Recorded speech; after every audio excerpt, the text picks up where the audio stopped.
today we are going to try to do something very challenging.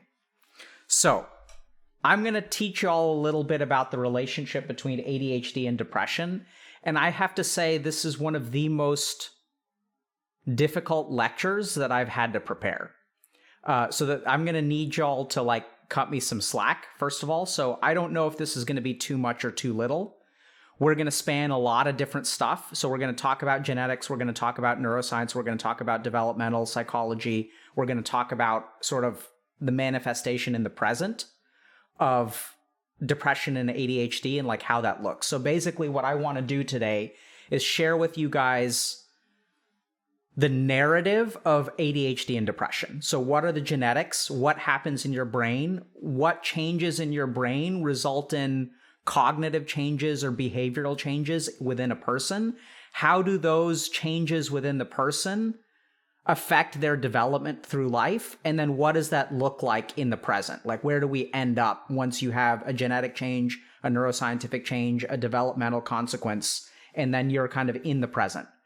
And then the question is going to be like, sort of the next question is like, now that we understand how we got here and what our current situation is, what we can do about it. So this is challenging as an educator because like it's going to involve so many different disciplines of science and even like a little, not so much on the spirituality, but like psychology and therapy and things like that. So I don't know if it's going to be too much information. I don't know if y'all are going to be able to follow along. So the one thing that I need is the ability to redo this lecture in the future if it kind of implodes. One thing though that I've started to really appreciate is that the internet is full of like really, really smart and engaged people. And so one thing that we're trying to do at Healthy Gamer, which we're sort of committed to, is like not dumbing things down. So it's my firm belief that, the better you understand the situation, even if it's like hard to understand, the more equipped you're going to be to actually make a positive impact in your life. Okay. So, and then if we have time, we'll touch on a couple of Reddit posts. So I'm estimating this lecture to take somewhere between 30 and 45 minutes, just so y'all know. Where it's going to be quite dense. And so it's possible it'll like end up with an hour, especially if we get to questions and things like that. So let's start by talking about ADHD and depression. So the first thing to understand about ADHD and depression, let me do an outline. So we're going to talk about what we understand about genetics, okay? And this is the other thing that I have to tell you guys. At many points throughout this lecture, because this is science and I'm presenting it as such, y'all may feel like, oh my God, does this mean I'm screwed? I have ADHD, I have depression. Does that mean like because of my genetics and the genetics are so bad that we're screwed? No, you're not screwed just because of anything that we talk about here. Even though it sounds like the evidence I'm going to present is going to be quite compelling, the statistics are going to be quite shocking, and at the same time, you're not screwed. So don't worry about it, okay? I'll kind of explain why. So we're going to start off by looking at genetics. Then what we're going to do is sort of look at how our genetics manifest as particular changes in our brain. What are the different circuits in our brain that deal with ADHD and depression? And specifically, what are the circuits in our brain that result in an interaction between these two diseases, okay? Once we sort of understand the neuroscience of the brain of someone with ADHD and depression, what we're going to end up with is understanding a set of cognitive deficits. Right? So what is like the practical consequence? Sure, I'm going to be talking about things like brain volume and different circuits in the brain and stuff like that. But practically, how does that translate into particular deficits? Once we understand the deficits, then what we're going to do is take a look at development. So if we take someone who has these particular manifested deficits, how does their life evolve and what kind of circumstances and experiences do they have as a result of those deficits? And once we understand development, then what we can do is look at the present. So now that we understand the developmental arc, what does that result in today? Like, what are you dealing with today, and what are the consequences of the development? Okay? So like in the present, what are your symptoms? What does your life look like? Right? So this is like what we're going to cite research at every step of the way. So if we do a cross-sectional analysis, if you guys know what that means, on people with ADHD and depression, what do we find? So cross-sectional, for those that don't know, is like research that basically is about one point in time in the present, okay? And so if we like take a snapshot of people with ADHD and depression, what do we discover about their lives and their situations? And then the next thing is that once we understand like all of these different things and we understand, okay, what are the deficits, what's going on in the brain, what's the developmental impact, what do you face like in the here and now, trying to put together a roadmap to address our problems. So like once we understand the complexity that is like ADHD and depression, can all of this information essentially give us some kind of roadmap forward? Y'all ready for this? Is this good? Okay, we'll get to a lot of what you guys are talking about. Okay, so let's start with genetics. What do we know about the genetics of ADHD and depression? So the first thing is that twin studies.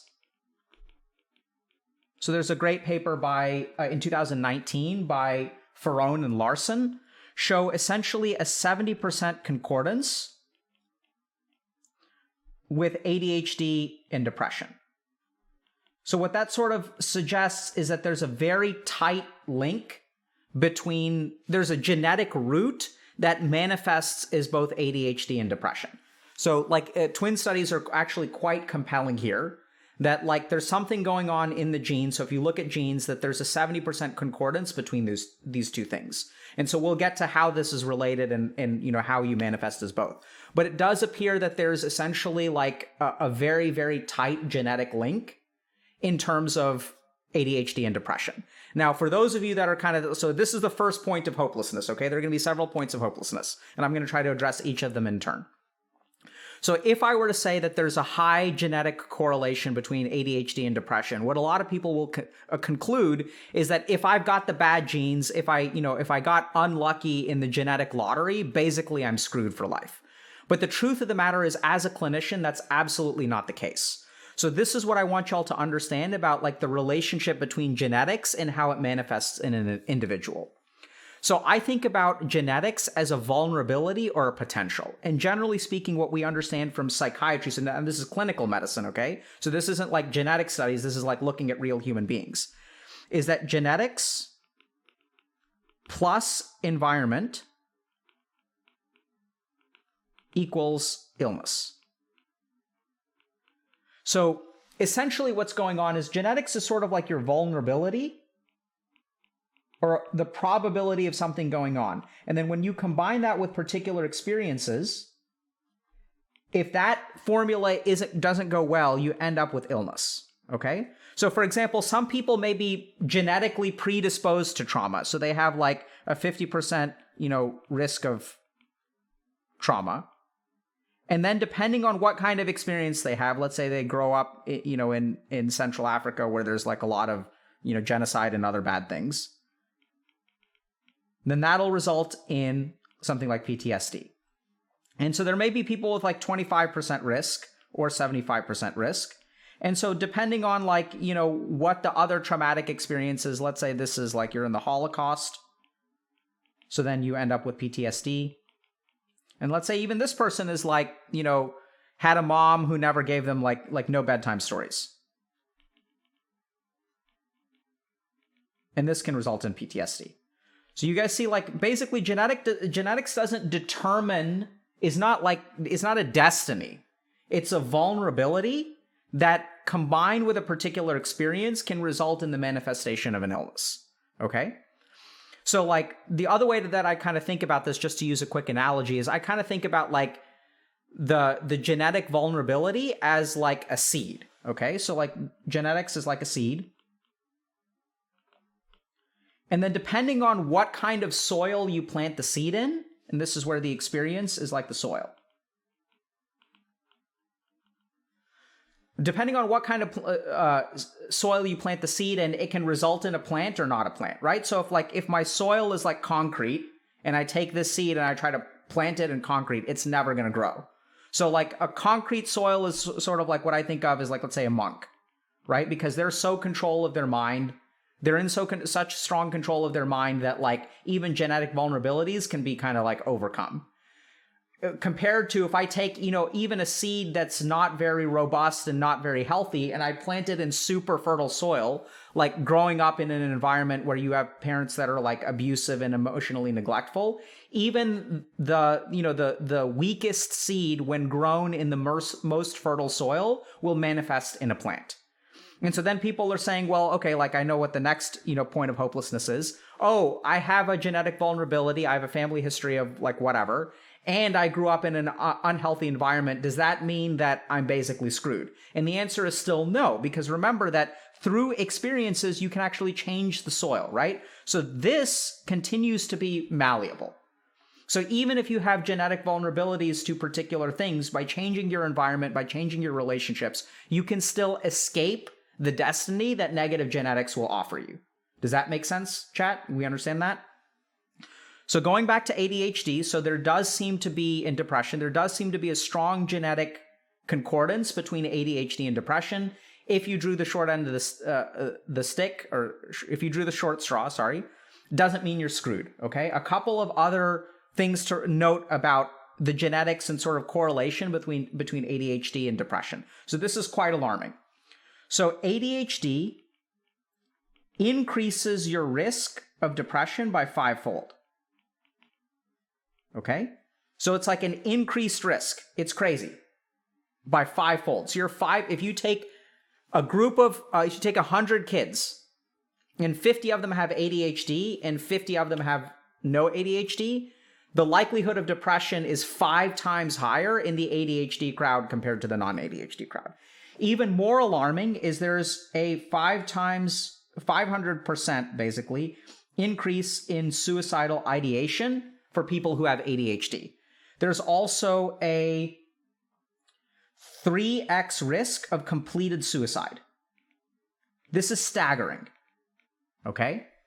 So people who have ADHD are three times the increased risk of actually committing suicide. Okay? So there's like a lot of stuff going on here which may relate back to genetics. We'll talk about this stuff a little bit more later, right? So for example, we know that suicidality, usually completed suicide is not like a long and planned thing. So there have been studies done where basically we examine people who attempted suicide. And for some reason or another, we were able to save their life. And then we ask them, when did you make the decision to try to kill yourself? And movies and media will portray suicide as like a long and thought out kind of thing, right?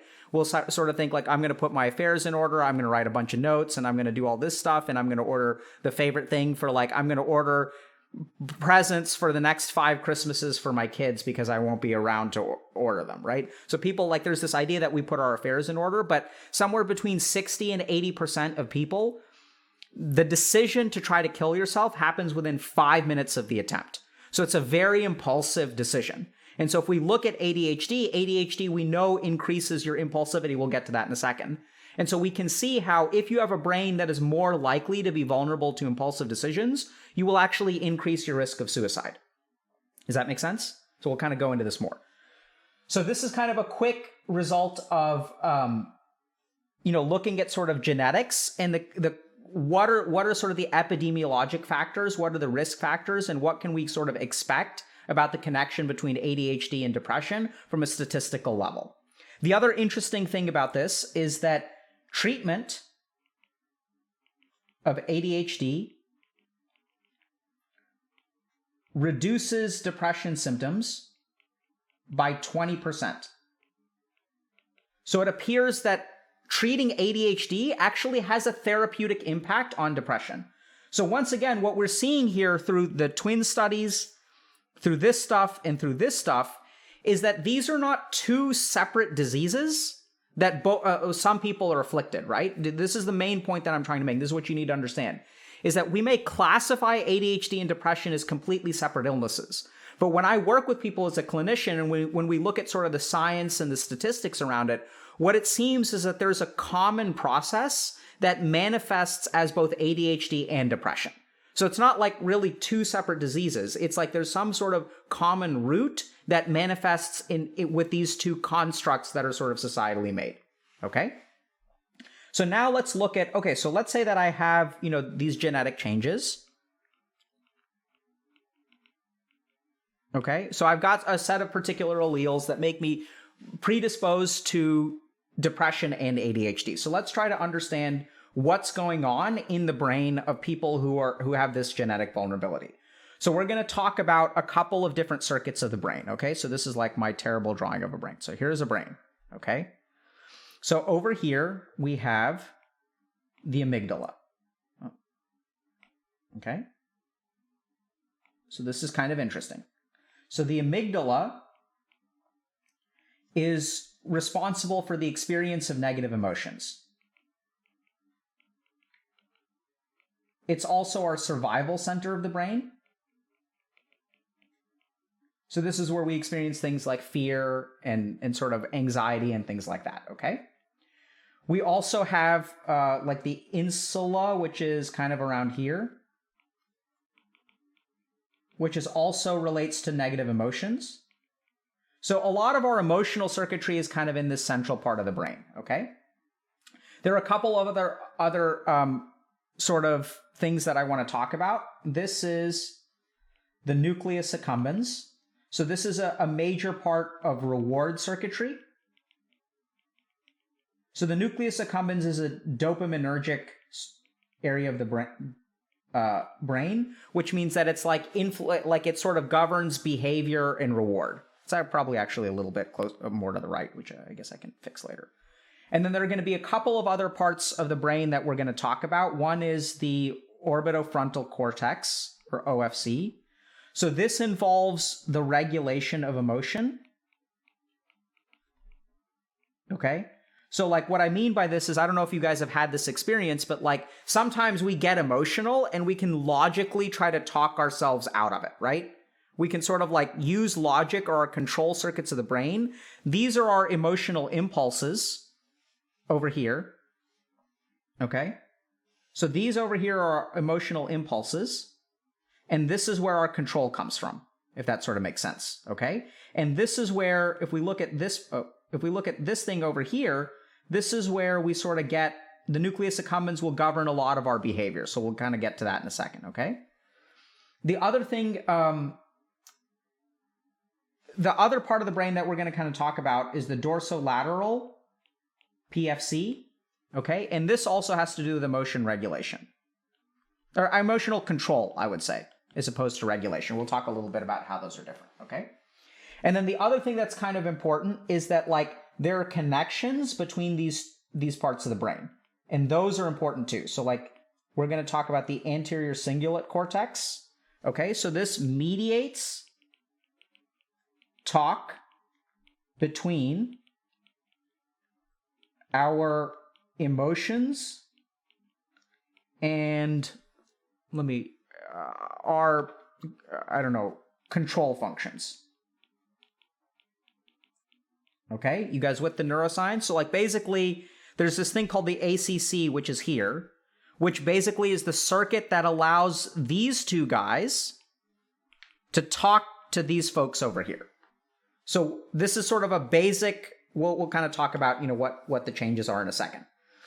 So this is what we see in people who have ADHD. The first thing is that we have the volume of amygdala and insula is smaller than controls. Okay? So what this means is like these parts of our brain are actually smaller. There's like a decreased volume. So they have small emotional circuits. Okay, now this is kind of interesting because some people may hypothesize, they may say, well, if our like emotional parts of our brain are like smaller, doesn't that mean we experience less emotion? And it turns out that the opposite is true. That if you look at how can I say this? That volume of amygdala is inversely correlated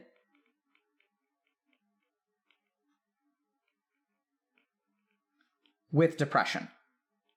So the smaller your amygdala is, the more likely you are to experience depression. For people who have large emotional circuits, just based on raw brain volume, they are actually less likely to experience depression. Okay? Now, the next thing that's important to understand is, so you guys get this? Y'all got that? So what that basically means is that like small amygdala and insula, which is what we see in ADHD, results in a greater vulnerability to the experience of depression. The second thing that's really, really interesting is that the nucleus accumbens of people with ADHD is different. And the main thing that's different about the nucleus accumbens is that our emotional circuitry has a large positive effect on our nucleus accumbens. So what does that mean? So this means that people with ADHD, the influence of their emotions on their behavior is stronger than the influence of emotions on behavior in a normal brain. Okay? So what that means is that people with ADHD, their behaviors are vulnerable to emotion. Okay? Does that make sense? So generally speaking, our nucleus accumbens like gets all kinds of different like projections, right? So what'll happen is like there'll be an influence from our emotions, there'll be an influence from our frontal lobes, there may be even like influences from like, you know, let's say our linguistic cortex, not linguistic, lingual, gustatory, that's the word I'm looking for. So this is our ability to taste, for example, like that can have influences on like reward and behavior, right? So we get all kinds of like stuff that goes into the nucleus accumbens. And basically like our brain has this constant calculation of like, should I do this behavior? Is this rewarding or not rewarding?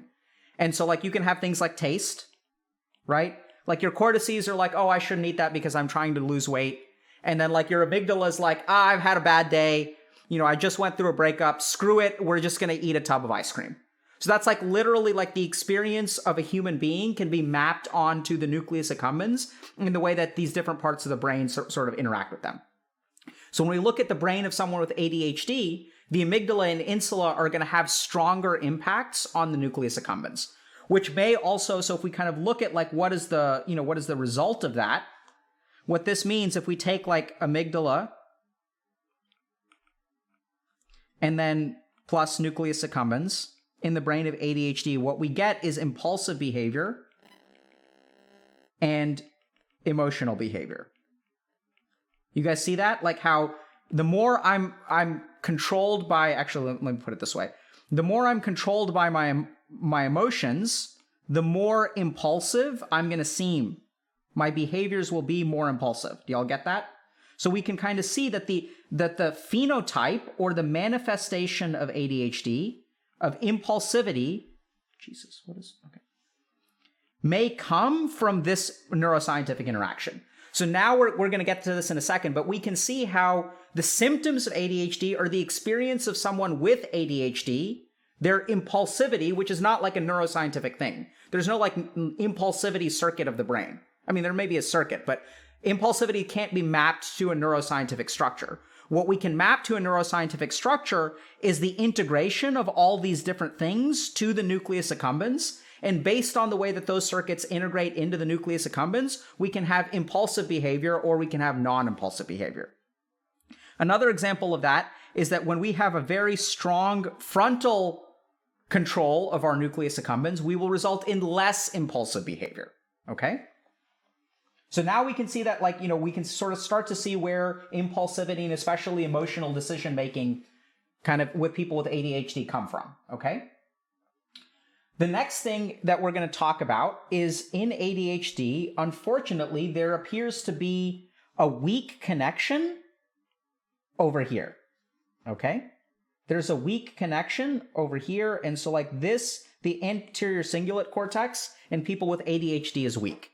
And so what that means is that the ability for our cortical brain, which is like emotional control, regulation of emotion, and most importantly, this circuit that allows the connection between our control circuits and our emotional circuits seems to be weak. And so since it's weak, our ability to kind of regulate our emotions or put the brakes on emotions seems to be negatively impacted. So these are the functions that we call top-down control. So this is deficient in people who have ADHD. What top-down control means is like, you know, like you can have impulses within you. So I have like an impulse, right? Which I don't really control. It's just an impulse. And then there's like my brain over here, which is kind of suppressing it. It's like, oh man, I really want to eat French fries. And then my brain is like, no, no, no, we're not going to eat French fries. We're going to eat a salad. So that top-down control comes from the frontal lobes. And this part appears to be deficient in ADHD. So this can also result in impulsivity. You guys see that? So this is kind of like a quick summary, okay? So let's go over it from the top. And then we're sort of setting ourselves up to understand the neuroscience and how this will manifest as symptoms of ADHD. So the first thing to understand is that, let's pick purple. Okay.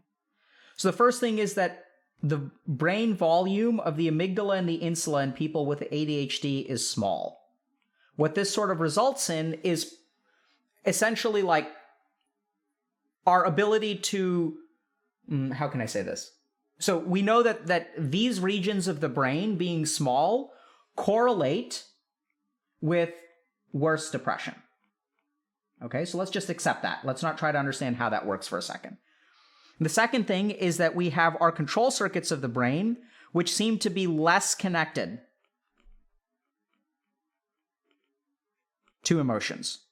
So what that means is our ability to put the brakes on our emotions has gone down. So this is also mediated through the ACC.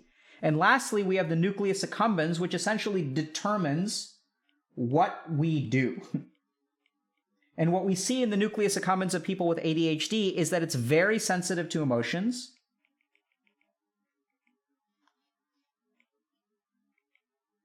And less sensitive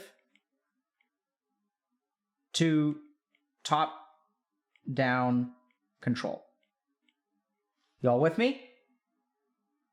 Right? So the experience of emotions influences your behavior. Your ability to put the brakes on that is harder. And then this is the key thing about reward circuitry. What that means is that, like, in your brain, I know it sounds kind of weird, but it's not conscious, but there is greater reinforcement from emotional decisions. I know it sounds kind of bizarre, but like what that means is if we kind of think about like the behavioral reinforcement, the dopaminergic circuit that actually drives your behavior and creates your motivation, all of your motivational hardwiring in your brain, all of your motivation in your brain that gets hardwired is going to be more shaped by like emotional decisions. So it's kind of really challenging, okay? So now what we're going to do is get to the deficits. So this is what happened. So researchers did a bunch of studies, and essentially what they did is they looked at, okay, what are the factors in ADHD? So if we take a group of people with ADHD and depression, what are the factors that we can sort of conclude correlate with these two things? Right? So what this essentially do is they take a group of people with ADHD and depression, they take a group of normal people, and they explore, okay, what is the impact of having ADHD and depression? So this is essentially what they discovered. So the first thing is that there is emotional regulation deficits. And I know this may seem common sense at this point, or like, duh, right? Didn't we just explain that? But I want y'all to understand these are different kinds of studies, right? So this is like, these are brain scans where they're just scanning people's brain and they don't know anything about the people's symptoms or their experiences of life. And these are like asking people questions about, okay, are you depressed? Why are you depressed? And then they track that down to their individual experience. So this is like individual experiences. And this is like brain scans,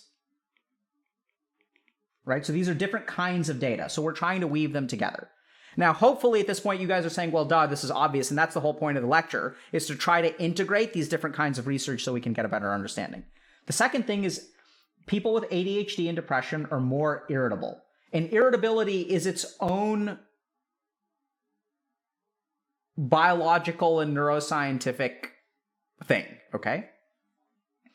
We'll talk about what emotional dysregulation means. Let me see. So actually, let's define emotional regulation right now. So it is the ability to identify and modify. Get ready to get wrecked, chat. emotional states that promote adaptive and goal-directed behavior. Okay? Right? So this is kind of damning for a lot of us. So this is a quick side note. So in our coaching program, we've had somewhere between 5,000 and 6,000 people, maybe 7,000 now. And so we're doing a massive study on our coaching program. And what we find in our coaching program is that we see a 20 to 40% reduction in depression or anxiety, despite the fact that our coaching program is not treatment for depression or anxiety. So how is it that coaching can actually improve symptoms that we're not trying to improve at all? We're not qualified, we're not trained, we're not mental health professionals. So it turns out that our running hypothesis, which we're actually studying right now, is that we believe that coaching actually improves EQ, or emotional quotient.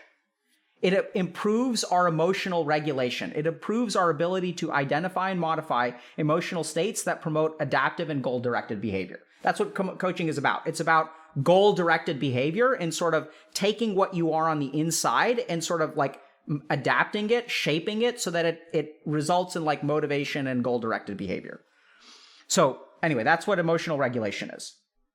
So the other things that they found was that people with ADHD and depression have discordant relationships. So there's discord within the relationships. They found peer victimization. It's a fancy way of saying bullying.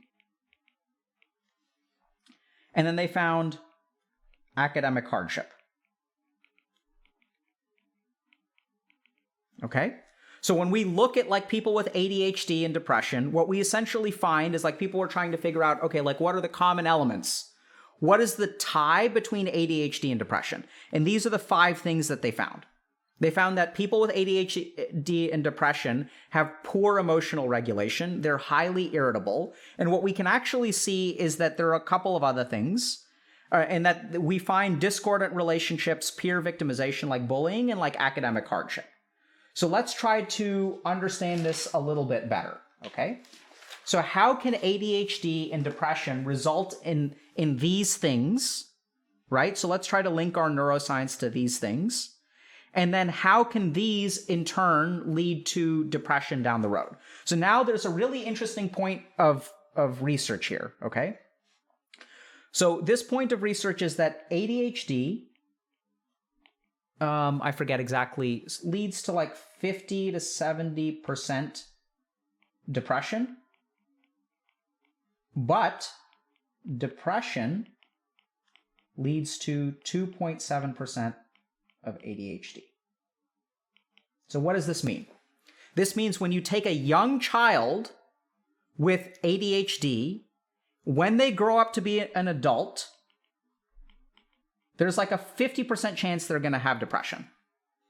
But if you take a young child with depression, there's a 2.7% chance that they're going to have ADHD.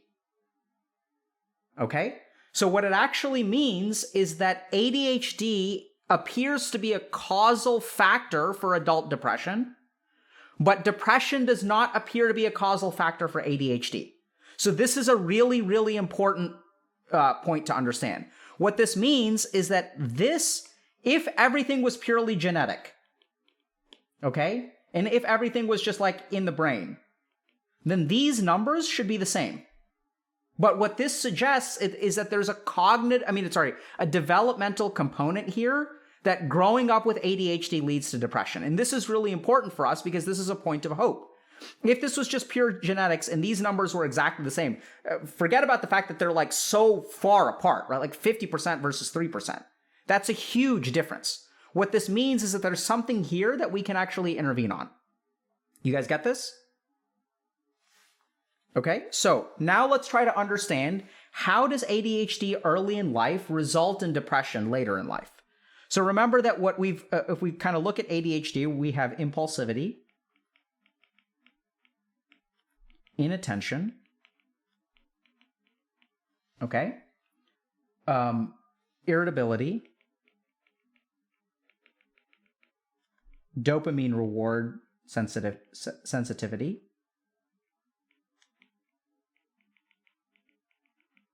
and poor emotional regulation. The other thing that we sort of know is that people with ADHD, their frontal lobes mature more slowly. So what that means is like their maturity is going to be less than people of their age. So let's kind of just think about this constellation of symptoms and what growing up as this person looks like or feels like, okay? So the first thing is like, let's talk about, so now what I'm going to actually do is, I didn't do a great job of this, so let me actually think about doing it this way. Okay, what we're going to do, we're going to take these things, okay? We're going to move them over here.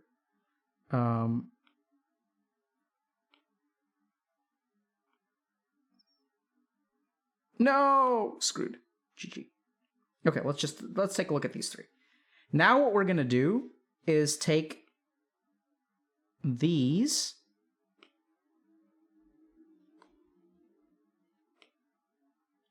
okay?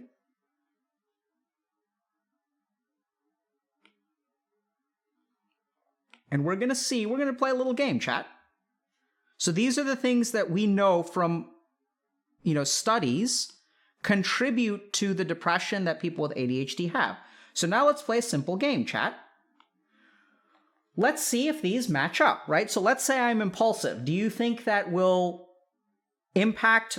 how do you think that'll affect my relationships? Am I more likely to have a discordant relationship if I'm impulsive? Right? Absolutely. Do you think if my irritability, do you think that will negatively impact my relationships? Absolutely. Do you think my inability to attend to situations will negatively impact my relationships? Absolutely. So now we begin to see that, okay, if depression and ADHD is connected through discordant relationships, we can see how these three factors will result in discordant relationships, right? So like, I want you guys to put yourselves in the shoes of like a 13-year-old with ADHD. So let's say I'm like hanging out with my friends. And then like they're all talking about something and then like my attention wanders. I don't participate in the conversation. So then like, I'm just kind of sitting there and then I'm impulsive. So I randomly start talking about like zebras. And if there was a cheese named zebra cheese, what kind of stripes would it have? Would it be two kinds of cheeses blended together? And then all my friends like look at me like I'm a weirdo because like I'm not able to attend to the conversation plus impulsivity. And then what ends up happening, so there are studies that show that basically people with ADHD don't participate in conversations in sort of a healthy way. They don't get invited to social things, amongst all kinds of other stuff, right? So we can see that like, and let's not forget about irritability. Like the fact that my brain is more sensitive to being irritable and having a low frustration tolerance makes it hard for me to participate in relationships. Okay? Now let's think about bullying. So let's see. What do you guys think? Do you think that impulsivity makes me more likely to be bullied? Like, absolutely. Right? And why is that? It's because of this.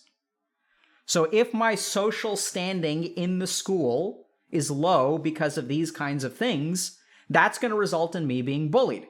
So if you talk to people who have ADHD, what you discover is they got bullied unless, you guys know this, chat? Unless they were a class clown.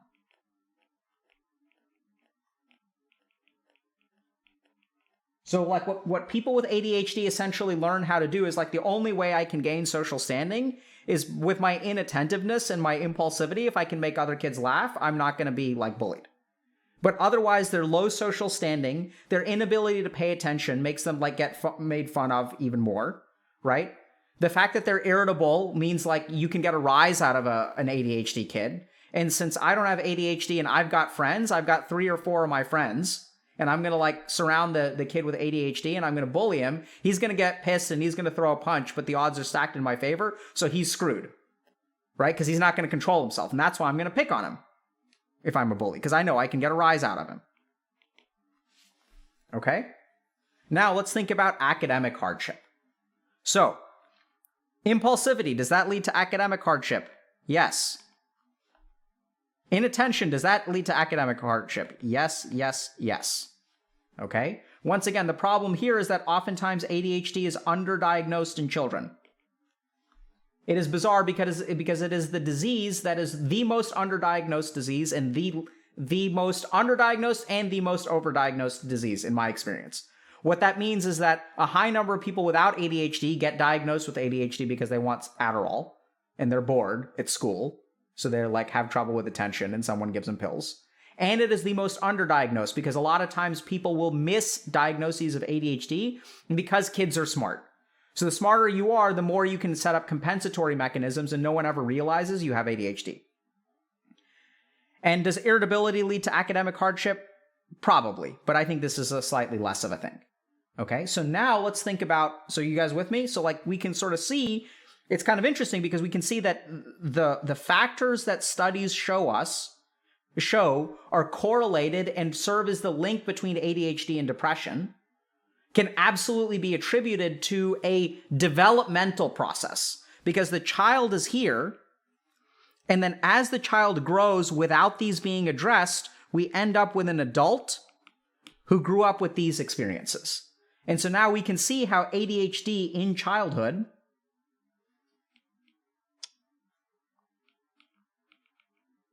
results in adult depression.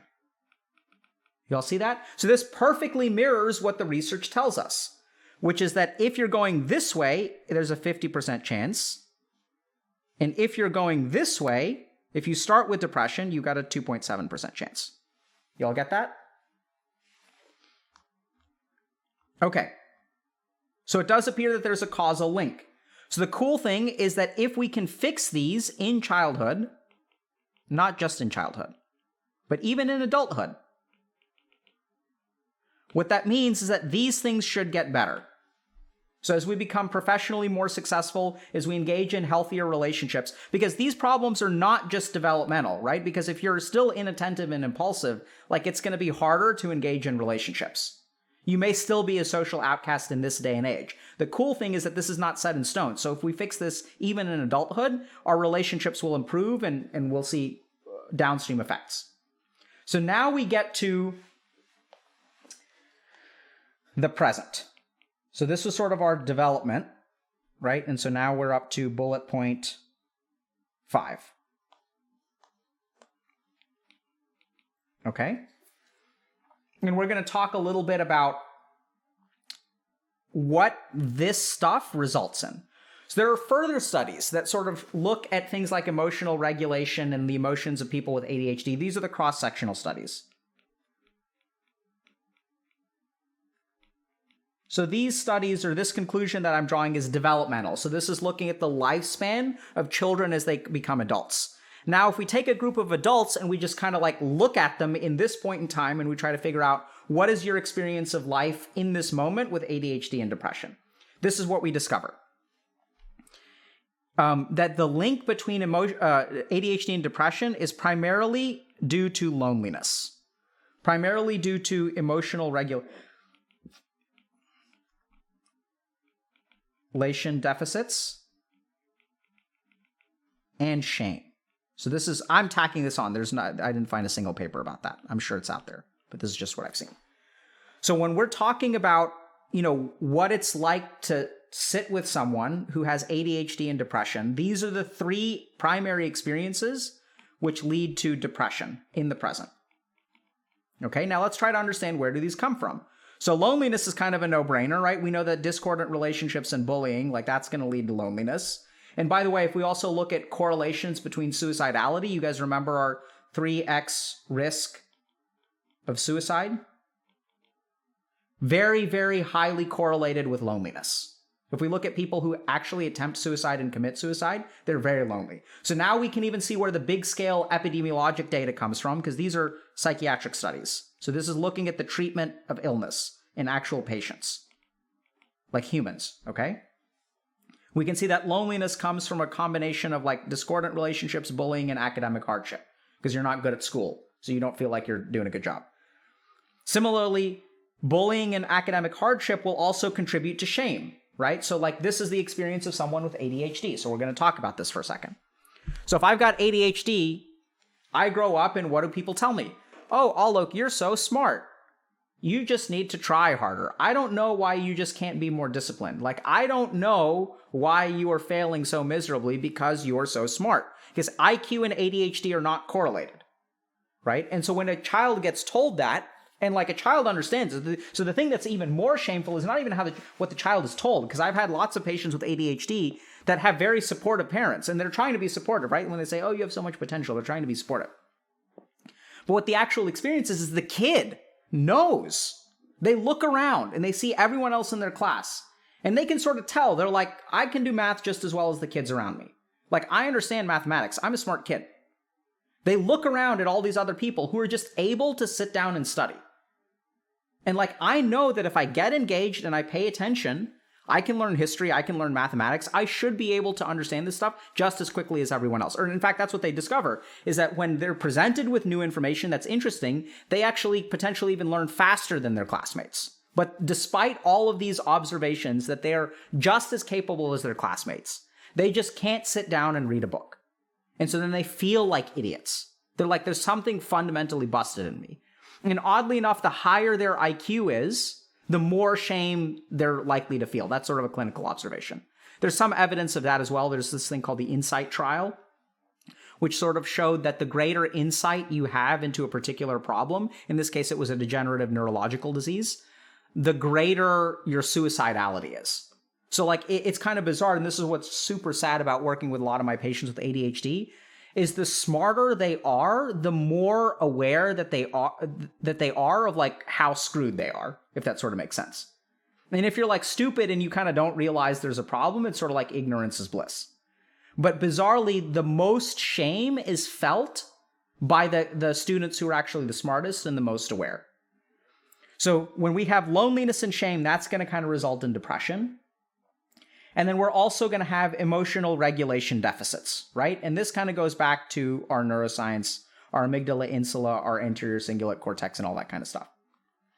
So there's some interesting stuff that we can further explore here. So, if we're kind of thinking about, what our process is for fixing this, we're going to tunnel down just a little bit further.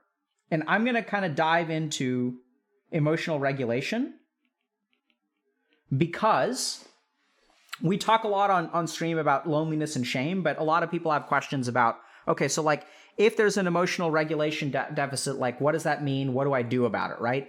If I'm unable to identify and modify my internal emotional states to become adapt and to direct and to engage in goal-directed behavior, like, what do I do about that? That sounds like devastating, right? That sounds like my problem in a nutshell, is that I can't modify my internal emotional state to like do what I need to do. I know what I need to do, I just can't bring myself to do it. That's another way to put it. So further, researchers tunneled down even further and started to look at emotional regulation and realized that there are 3 strategies that people with, just in general, human beings, but especially people with ADHD will employ to regulate their emotions. So the first is avoidance. So what this means is that we're going to alter our exposure to internally challenging experiences. Okay? So altering our exposure can be external in a sense or internal.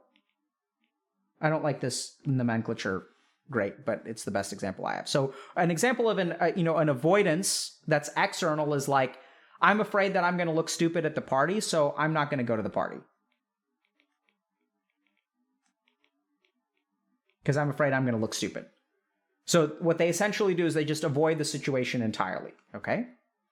There are also cognitive behavioral avoidance strategies as well. Okay, so you may ask, like, what does that mean, a cognitive behavioral avoidance strategy? So this is like where they actually reduce or downplay the internal severity. So this is kind of interesting, but it's sort of like mentally checking out is what I call it. Right? So this is like when you like mentally, like you kind of avoid something in your mind. It's like if I go to a party and I tell myself, you know, I don't even like these people. So it's like, it's okay if I'm awkward. I don't care about these people anyway. You mentally sort of avoid in your mind, like you use a cognitive avoidance strategy to insulate yourself from some kind of internally challenging experience. It's protective in nature, right? Because if I devalue the other person in my mind, I don't actually have to feel rejected at all.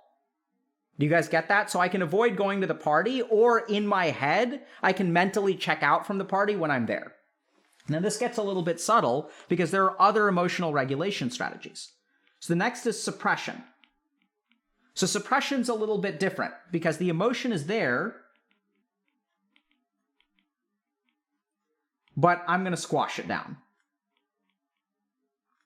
So you may say, isn't that avoidance? And I'd say no, this is sort of fake it till you make it.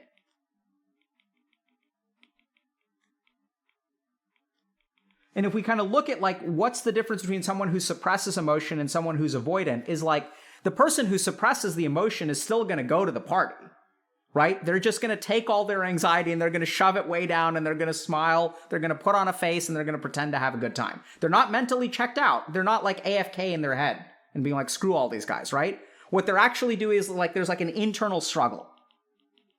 But there is also an internal genuineness or authenticity which they're fighting against. Does this make sense? It's very different, actually. On the inside, it is very, very different. Because the emotion is there. We're not avoiding the emotion. We're just trying to conquer it and fight it. And then the third strategy is reappraisal. So this is where like we have cognitive reframes. Right? So this is like where we do some like heavy cognitive work. This is like what things like therapy will hopefully help you do. Where you start to like work on things and you take that negative emotion and then like you do like, once you sort of have developed some kind of understanding of, for example, if I go to the party and I'm anxious, I can sort of cognitive reframe and sort of realize, oh, like everyone else is just as anxious about what they're wearing as I am about what I'm wearing. No one is really paying attention to what I'm wearing, so I might as well just try to have a good time. If some people end up not liking what I'm wearing, maybe they'll make fun of me, but I'm pretty witty, so I can just make fun of them. It's like not that big of a deal. That's an example of a cognitive reframe. It's kind of like processing stuff, right? Working through it, etc. And what we find in people with ADHD is that so let's say normal human beings, let's call normal people blue, okay?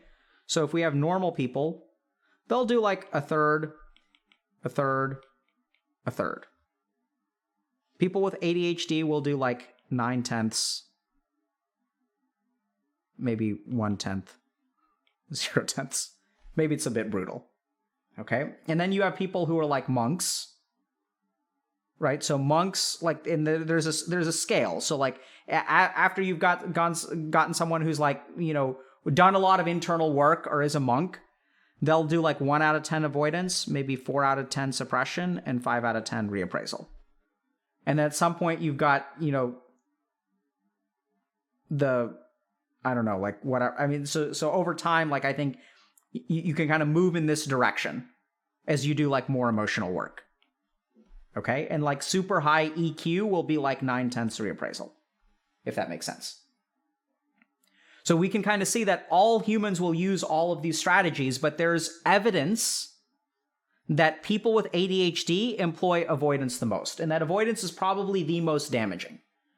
Right? So mentally checking out is a big problem in our community. What's less of a problem, but is still a problem, is like internal struggle or internal conflict. And this is sort of like mental peace. So these are 3 different strategies that we can sort of employ for emotional regulation. Okay? So I know it sounds kind of weird, but if you're someone who's got ADHD, what you probably want to do is move from avoidance to suppression first, and then eventually move towards reappraisal. But it's okay to like feel bad and kind of force yourself through it. And that's why people will say like fake it till you make it, right? It's not mentally checking out. It's like acknowledging that you feel bad and then forcing yourself to do something. So now we move on to the last step. Okay, so just to kind of cover what we've covered, we started with genetics, we started with epidemiology. What are the statistics around ADHD and depression? Then we talked a little bit about different structures of the brain and how if we look at like, I do MRI scans or brain scans of people with like ADHD and depression, what do we discover about their brain and how is it different? Once we understood the neuroscientific deficits, we went on to look at, what does that manifest as? What does that look like in someone's life? So what are the vulnerabilities or what are the psychological disadvantages that they have? Then we sort of looked at how being born or growing up with those disadvantages affects your development and how that sort of results in depression later in life. Then we looked at in the present, what does it look like if you're someone who's had ADHD and depression? What does it look like in the present to be in your situation? And then the last thing that we're going to look at now is a roadmap. Okay? So now everyone's wondering, what do I do about this? How do I fix this? And the short answer is like, there's a lot to do. And you're not going to get an answer in the next 5 minutes of how to transform your life. But this is what I will say. So the first thing that I want y'all to appreciate, now I'm going to talk purely from a clinical perspective. So now I'm going to talk about like, as a human being who is a psychiatrist, who works with people with ADHD and depression, here is what I've learned about what works for them. The first is that there is a diagnostic, there's a diagnostic lack of sophistication. So what I mean by that is if we kind of look at all of these scales of problems, right? Like we can take a look at all of the things we've discussed. So is your problem one of like reward circuitry? Is your problem one of orbitofrontal control? Is your problem one where your amygdala is too hyperactive? Or is your problem more downstream, right? Is your problem something more like, emotional regulation? Sorry.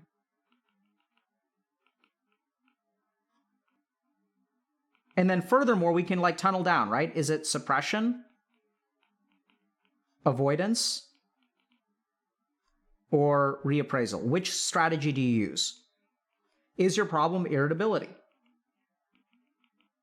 Or is your problem developmental in nature?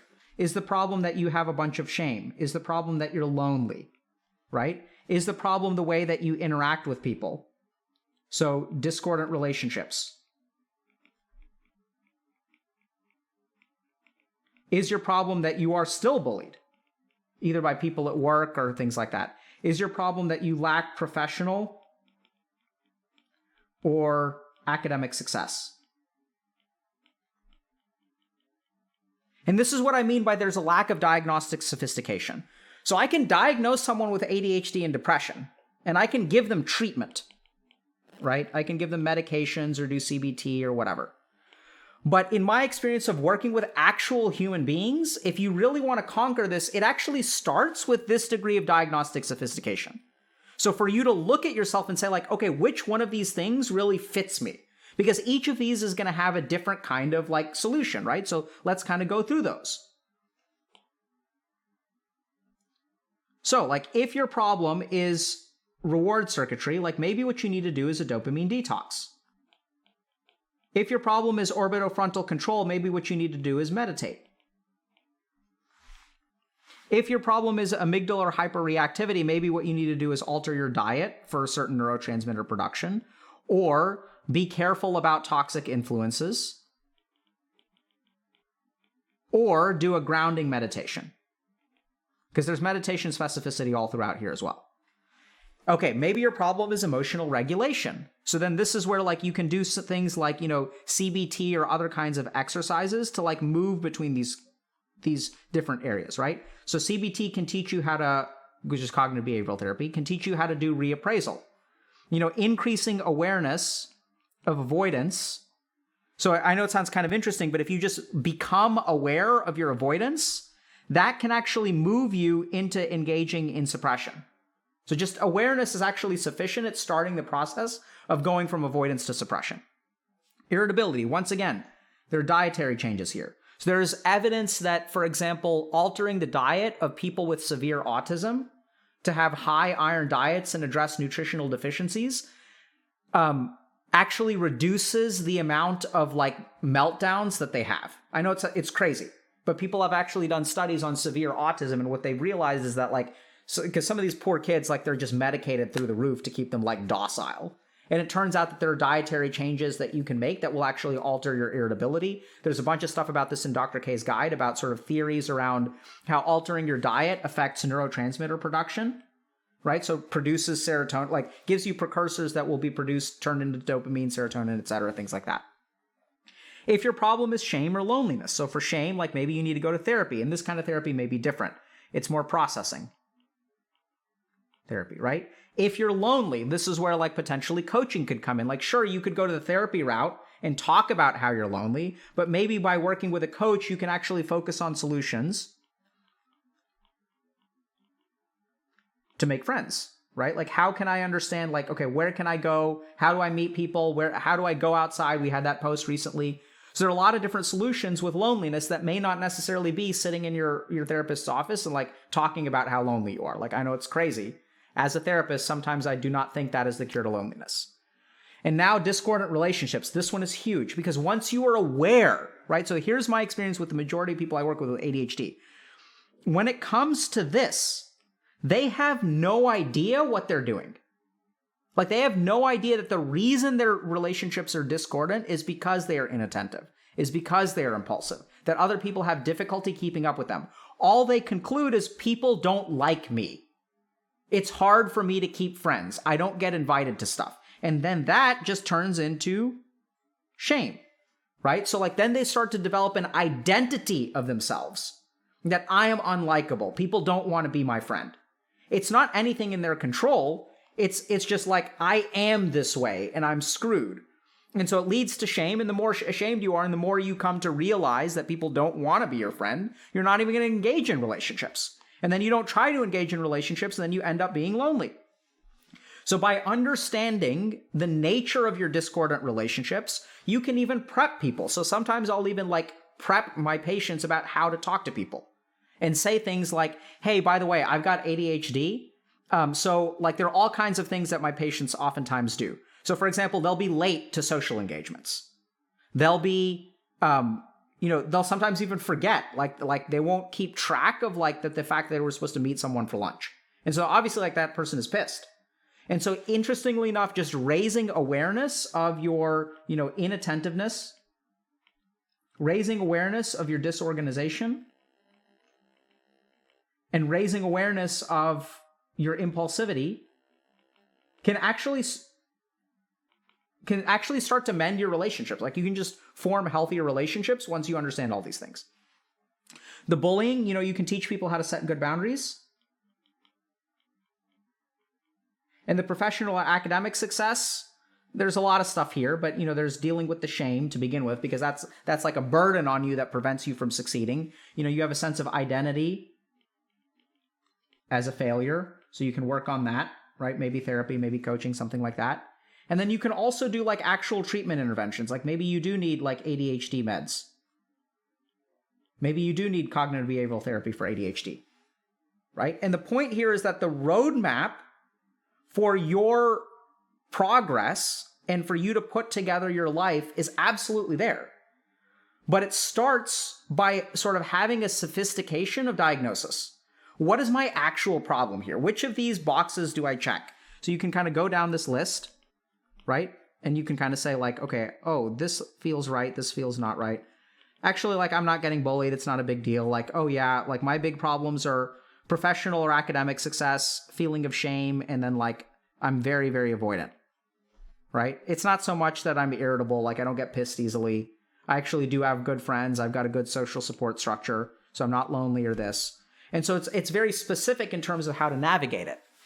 And once again, despite the fact that the last thing that I kind of want to share with y'all is, despite the fact that a lot of this stuff is genetic and neuroscientific in nature, there's still a lot you can do about it. Like, this is not, there's a lot of stuff on the intervention side that can be done.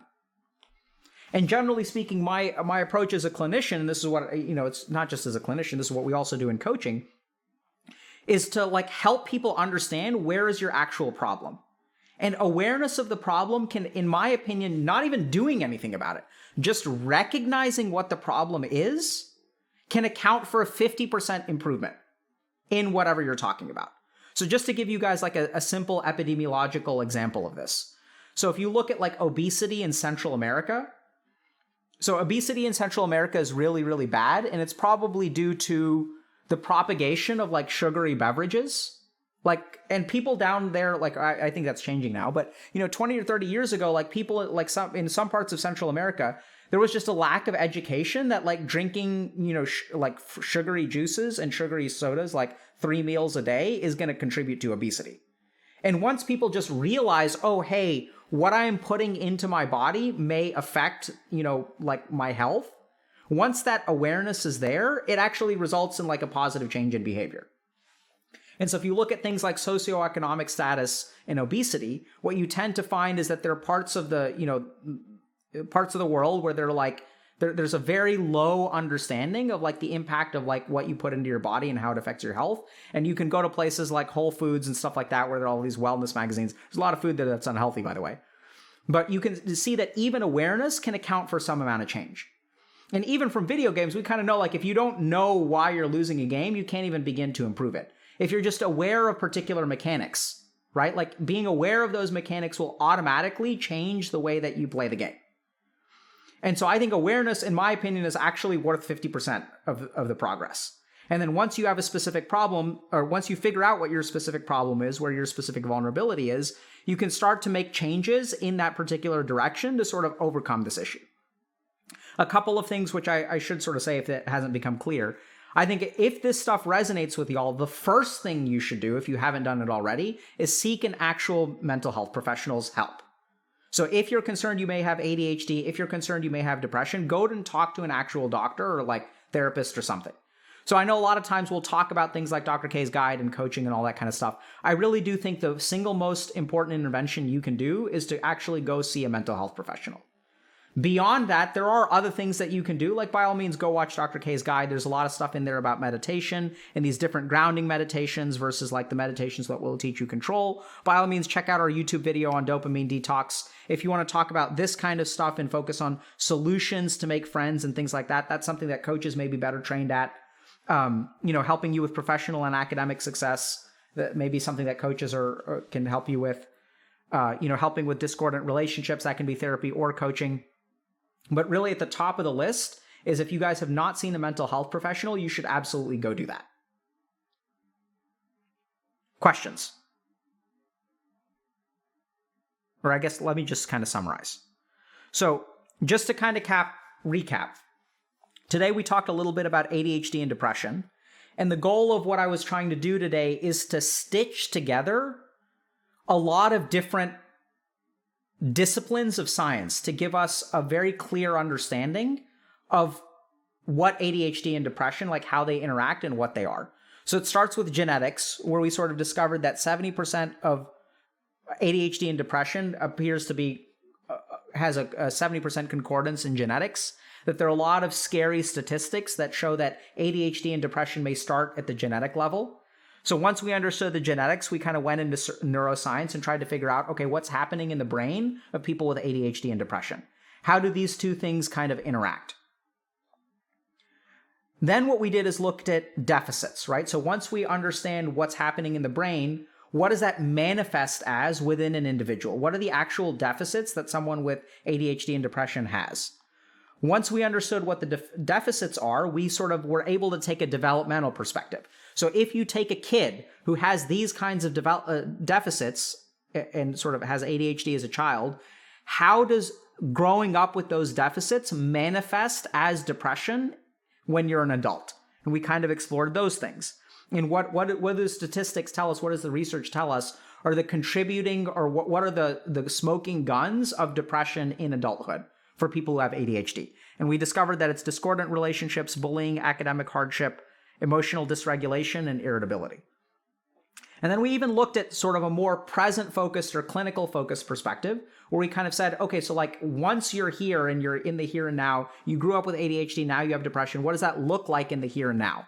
What are the different strategies that people use in the present to deal with their emotions? And then finally, once we understood that, what is our roadmap for improvement? If you fall into this bucket, what do you actually end up, like what can you do about it?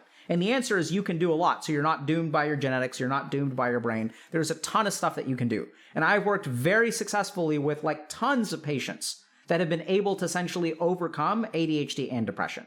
So there's hope out there, don't give up. And I really hope that today's lecture has empowered y'all to better understand this really fascinating aspect of like human neuroscience, human psychology, and like sort of the experiences of these people in the present. Questions?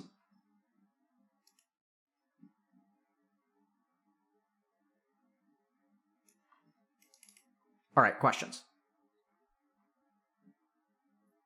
Okay, I'm going to focus on questions relating to ADHD and depression for now. How does strengthening the frontal lobe affect stuff? Okay, good question. So let's kind of go back. So, how does strengthening the frontal lobe affect stuff? So remember that our motivation, behavioral drives, and essentially what we do, our reward circuitry, is the nucleus accumbens. Now, in the nucleus accumbens, let's kind of go down here, okay? So let's look at point number 7.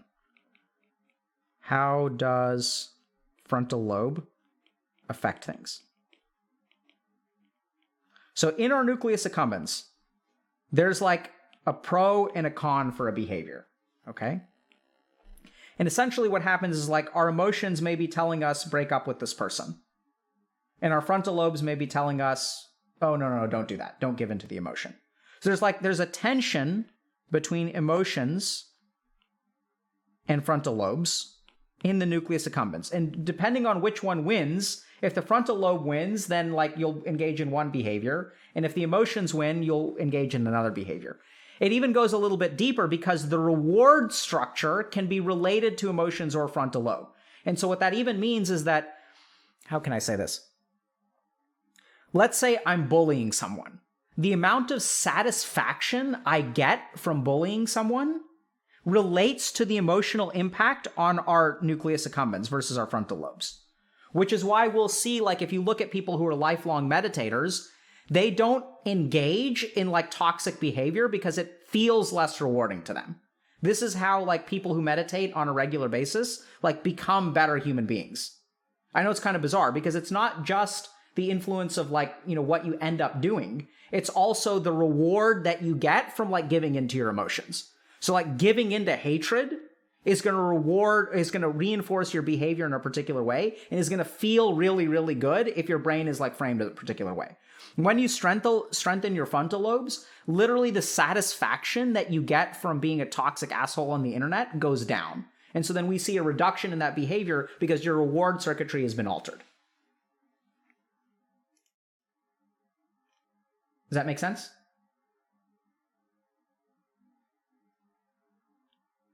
So you mentioned genetics, but are you familiar with the science behind epigenetics in regards to this, specifically the studies about things like PTSD being passed down to children through epigenetics?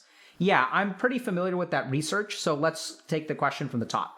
So there's some evidence. Okay, let's just really go from the top.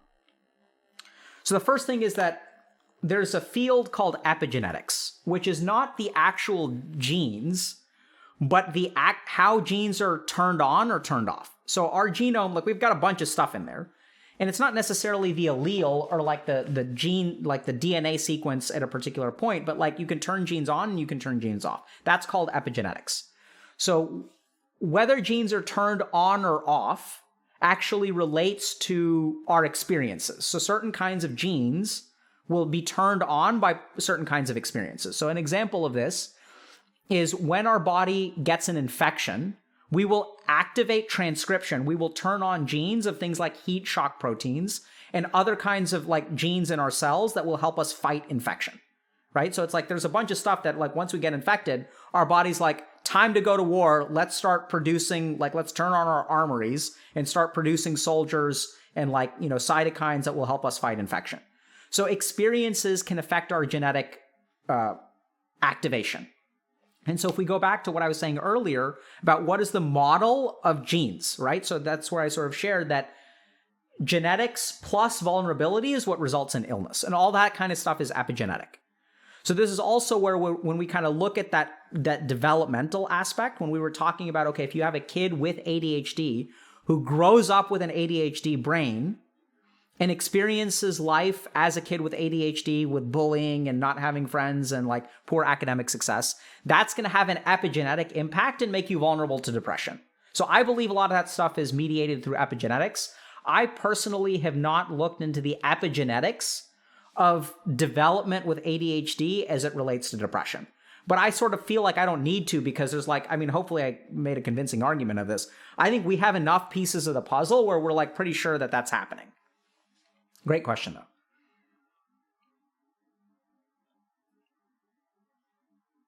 though. Yeah, so can you explain more how to work on discordant relationships? Sure. So the term discordant relationship means like a relationship that has discord, right? It's something that's not working properly. So if you want to work on discordant relationships as someone with ADHD, I think the main thing to understand is what are your ADHD deficits that could impact the relationship. That's the first thing you've got to do. So is this relationship not going well because I'm disorganized and I like don't show up when I'm supposed to show up? Is this relationship not going well because I was supposed to pick someone up at the airport and I showed up an hour late because I'm disorganized? Like that's a very practical example of how disorganization in ADHD negatively affects the relationship. Is this relationship being negatively affected because I'm inattentive? So when I do hang out with someone, I'm literally not able to attend to like what they're saying. So we're going to dinner together and like I'm going to dinner with, let's say, my partner, right? So my romantic partner, and they've had a bad day and my mind is like wandering all over the place. So then that partner will feel unheard. They'll feel like someone's not listening to them. They won't feel emotionally supported and it'll create discord in the relationship.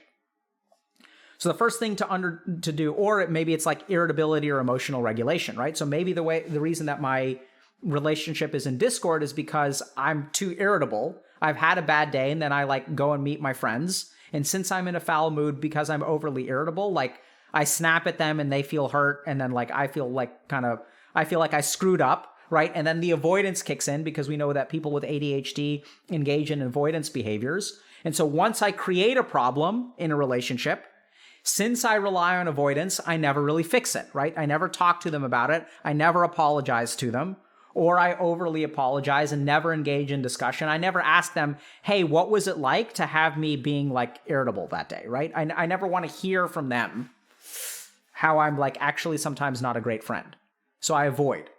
So like that's an example of like looking at not only the predispositions you have to damage relationships, but then also your coping mechanisms can sort of reinforce that damage or interfere with your repair mechanisms because you're so avoidant. And that leads to discordant relationships. So how do you work on it, right? So now this is where we kind of look at, for example, like if you know that what your problems are, you can actually have conversations with people about them, right? You can say, hey, by the way, so like let's say you go to dinner with your partner and they're talking about things and you can even like, while you're tuned in, you can say, hey, I can see that this is something that's really upsetting you and I'm having a lot of trouble focusing on what you're saying. And what I really want to do more than anything else is focus on what you're saying. So I'm going to do my best, but I apologize if it seems like I'm kind of checked out. I'm really trying to pay attention. The second thing that you can do is even suggest an alternative. And you can say, hey, like, it's really hard for me to like pay attention to you, like being in this crowded restaurant. Is it okay if we table this conversation? Let's go for a walk after we're done with dinner. And like, I'd love to hear about it. Maybe we can go for a walk, because oftentimes what people with ADHD discover is that having some kind of physical activity helps them pay attention. So I've written notes for students of mine for them to be able to knit during class. Okay? So this is a really interesting thing, that if people with ADHD are able to knit, they can actually pay better attention mentally. So I'll even have patients who will be like, hey, I'm going to stop eating. This is the extreme. I don't think this has ever happened. I'm going to stop eating, and because this conversation is so important to me, I'm going to pull out my knitting because that helps me pay attention. It's bizarre, right? So then you can start to address things. You can also signal to other people, because remember that if they don't know what's going on internally, they're going to interpret your inattentiveness as a lack of caring. So you can have a conversation with them where you can help people understand, hey, it's not that I don't care. It's that I really do care, and my brain is really not complying right now, right? So you can sort of address things. And then the third thing, which I think is really, really important to improve discordant relationships, is to move away from avoidance. If there is some kind of conflict, if there is some kind of problem, and you feel really ashamed or whatever, like, you can't bury it, right? Or I guess you can suppress. That's what I mean by bury. So that kind of suppression is actually healthy. So burying it and attending to them, but avoiding the situation, never having a conversation with them, never acknowledging things, pretending that everything is okay, or devaluing things in my mind. Oh, my partner will be fine. It's like not that big of a deal. Like, they understand I've got ADHD. I don't need to talk to them about it. All of those kinds of avoidance strategies will cause discord in your relationship. So move from those strategies to more suppression, where you're like, even though it's really going to hurt me to have this conversation because my partner may confirm my deepest fears, that I'm actually not a good partner at times, I still have to have the conversation. I'm going to squash that feeling down and sit down and actually have the conversation.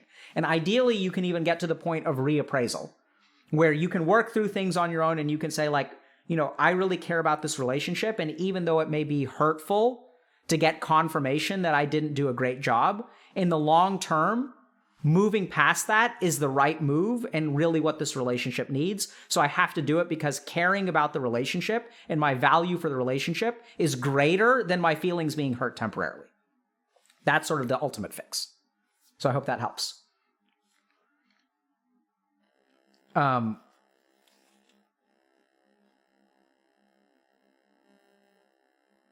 Okay, so one person is saying, I've tried to get diagnosed for ADHD and have been told because I'm depressed and my age it would be inconclusive, and am unable to get treatment for what can I do?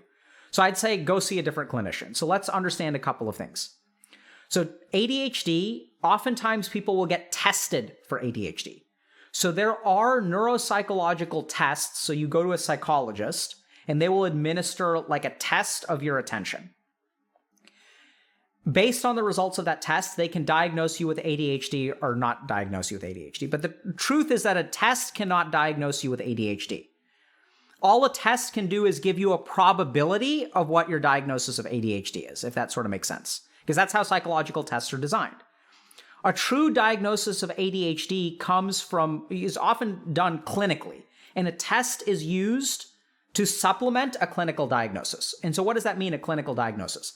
That means that you sit down with a trained professional who evaluates you and essentially subjectively decides. I know it's kind of objective, but it's really one person's opinion, because that's how we do psychiatric diagnoses. There are no objective tests for psychiatric diagnoses.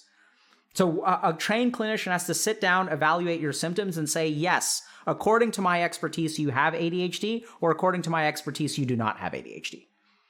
So that's ultimately where the diagnosis of ADHD comes from. It doesn't technically come from a test. Even the test report will not give you 100% likelihood that you have ADHD. If you actually read the report, it'll probably say, and I could be wrong, there may be a test out there that, because I'm not a neuropsychologist.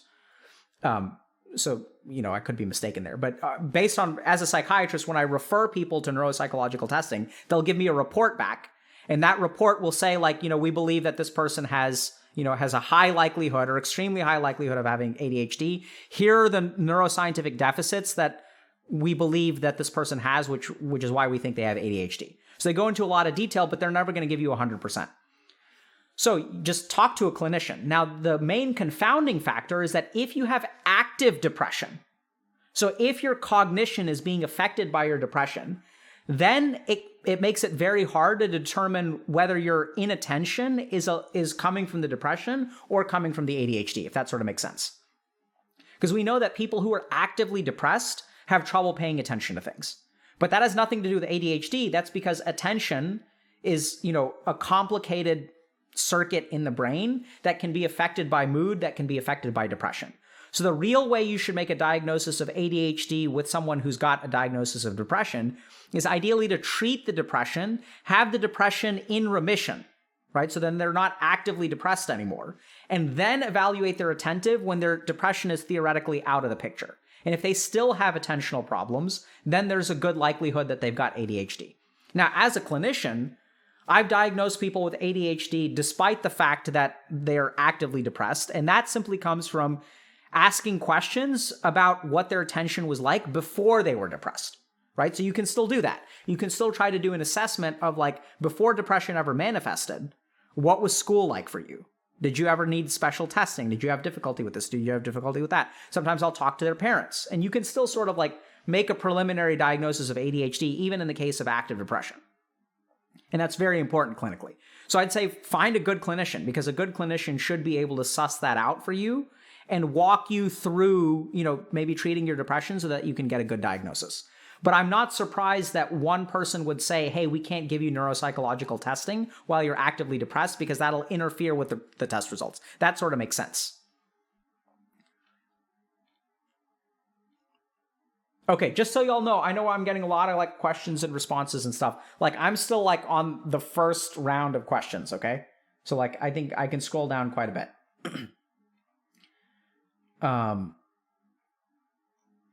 Someone saying, Dr. K, listening to your voice empowers me. Good, I'm happy to hear that. I'd also hope that listening to my words empowers you.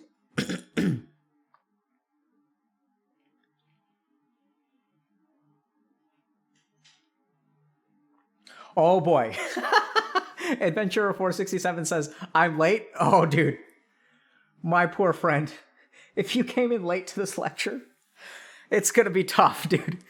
Go back and watch from the beginning.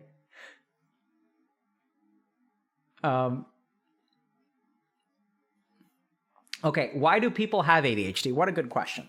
This is actually really interesting. Why do people have ADHD? So it is my belief that why do people have ADHD? If we want to understand why human beings have things, I think the best answer for the question why is evolution. So just as a psychiatrist, medical professional, scientist, call me whatever you want to. I think if you really want to understand why, you could turn to things like religion or yoga or whatever, right? And I've studied all that stuff. I believe in some of that stuff. But in terms of what I'm confident, sharing with y'all, it's basically evolution. So if you look at human beings, everything we have, things that, don't exist probably had selection pressures against them. And things that do exist have selection pressures for them. So for example, people may ask the question, why do we get depressed? And there's a good video about this in Dr. K's guide. Depression is the price we pay for the evolutionary advantage of self-awareness. So if we think about human beings, at some point we became self-aware. And it turns out that from an evolutionary standpoint, the capacity for self-reflection gave us such a dominating advantage over every other species in the planet. The problem is that when we gain self-awareness, we open ourselves up to depression. And that has to do with this circuit called the default mode network. There's a big thing about that in Dr. K's guide. I go into all that detail. So let's talk about ADHD. Why would we have ADHD if it's a disease, right? Whereas I think you have to, and there's a good theory about this, which is sort of the hunter versus farmer theory, which is that when human beings were 10,000 years ago or 5,000 years ago, human beings had different temperaments. So some human beings were very routine oriented, like to wake up at the same time every day, like to go to the same place every day and do the same stuff every day. So these people became the farmers. And there were other human beings that hated being a farmer. They wanted variety, and they wanted to go out and explore, and they needed to attend to a lot of stimuli.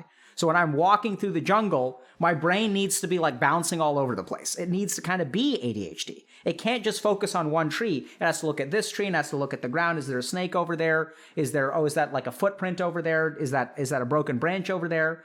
And so there's almost this adaptive benefit to having a mind that's attention is more loose and not focused and not repetitive. And so early on in human, like in societies, like we had hunter-gatherer societies, we had early farming societies and things like that. And there was probably a selection pressure for both. So the most successful tribe was one that had some farmers, some people who were into routine, and some people who were like very dynamic and had attention all over the place. So essentially what happened is like, that's why we see in society, we have both camps, right? We have the people whose attention is all over the place. These are the vatas, for lack of a better term. And then we also have the kaphas. These are the farmers, the people who are very routine oriented. The reason that ADHD is now a disorder is because of a couple of things. But the first and biggest reason is because our society has a very, very farmer bent. So like hunters like don't do well in our society anymore. If we think about school, for example, school is like 8 hours a day, the same crap all day, every day. It's not being out in the woods. It's not learning with your hands. It's not using your hands, right? It's not being a tradesman anymore or tradeswoman. It's all about like schools and books and learning and 9 to 5 and the grind and stuff like that. So that benefits the farmers. It's a farmer-like society. As a result, now this thing which used to be an evolutionary advantage when we were hunter-gatherers has now become a disorder because we're not able to function in this society with brains like this. So that's my big answer to why is there ADHD. It's because these brains no longer fit with the society that we have. There are also other influences, like we know that, for example, early exposure to technology, and especially like short-form technology, reduces our attention span and makes like it hard for us to like retain attention on one area. So it's not just a societal influence. There can also be like technological influences where there are even studies that have been done on long form television versus short form television. So if you take a kid and you give them long form TV, like you have them watch a movie, that's not going to negatively affect their attention span. Whereas if you have a kid who's watching 30-second clips on YouTube for like 6 hours a day, their attention span is going to be like really, really short, right? So they'll still be very dynamic. They can juggle a lot of things, but their ability to sit through school is not going to be like, it's going to be hard. It's hard for them to sit down and focus their attention.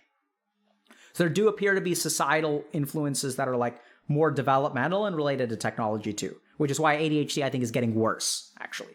So that's why we have ADHD. Okay.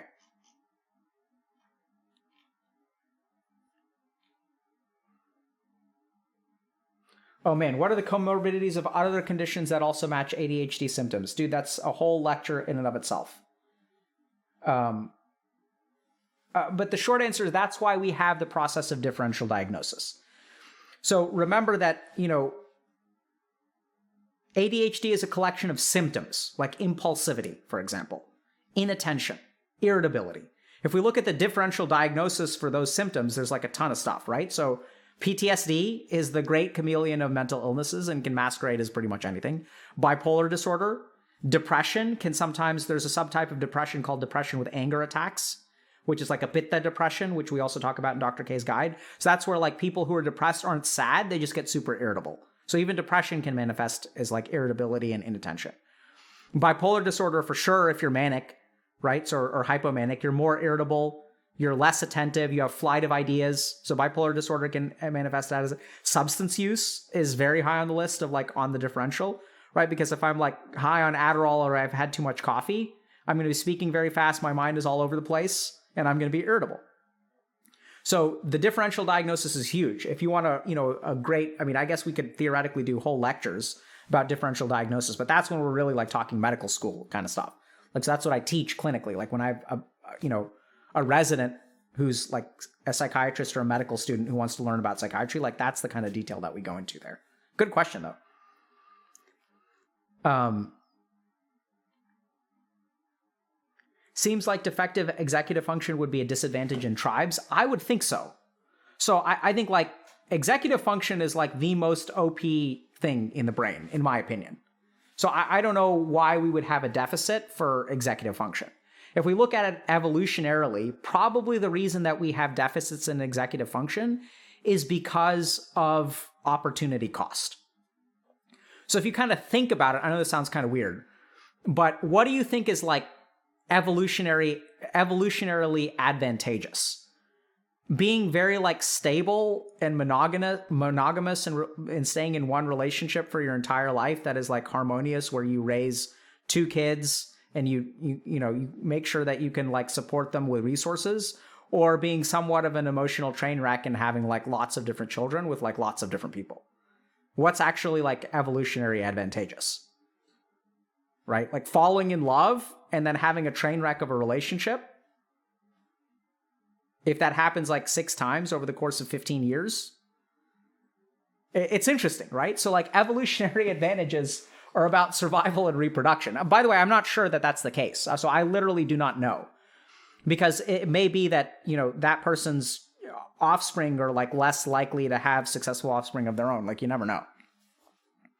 So it's interesting, but yeah, we don't really know why people seem to have executive function deficits, but it may be because like if your executive function is too high, like you're less likely to have children. Who knows?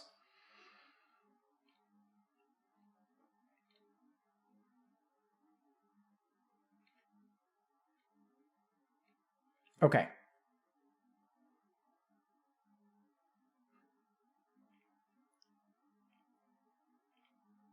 Uh,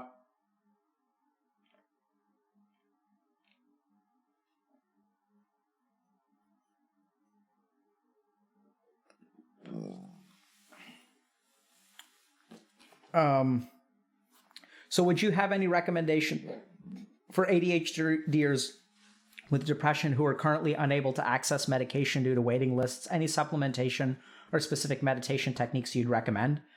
So I'd go back to the roadmap, right? So I gave y'all like lots of different things to work on. As far as supplementation goes, I'm not going to recommend any supplements. Generally speaking, we try to steer clear of that here at HG. I mean, we do it in Dr. K's guide, because I think there's a lot of backstory before like you understand, like you think about taking a supplement. So in Dr. K's guide, we go into a lot of detail about the dangers of herbal supplements. We also want to do a very thorough like review of the literature and the science before we recommend anything. So there are particular things that we'll talk about for depression and anxiety, but it needs to have like, a lot of safety discussions, a lot of like exploration of the real efficacy of supplementation. So while there are things that I do for my patients, and that's basically a Vata balancing diet is what I would recommend, there's a lot of backstory to that and a lot of complicated stuff that you need to do before I just say, hey, do this. So I think one of the unfortunately irresponsible things that tends to happen is people will talk a lot about supplements, but they won't have, in my opinion, the boring, safe conversations that you really need to before you get into supplementation. As far as specific meditation techniques, I think I addressed that in the roadmap as well. So we've taught some techniques for restraining attention, like the rotating sound awareness meditation. And by the way, the guide now has a meditation index where you can now search based on like, if you're looking for grounding techniques and things like that, it'll like point them out to you. But I think that depending on, going back to the roadmap, once you figure out what your problem is, there are specific meditations for like each of those problems. So if your problem is shame, for example, you may want to do like some kind of Anahat chakra or metta meditation. These are heart chakra meditations that are all about cultivating compassion and forgiveness.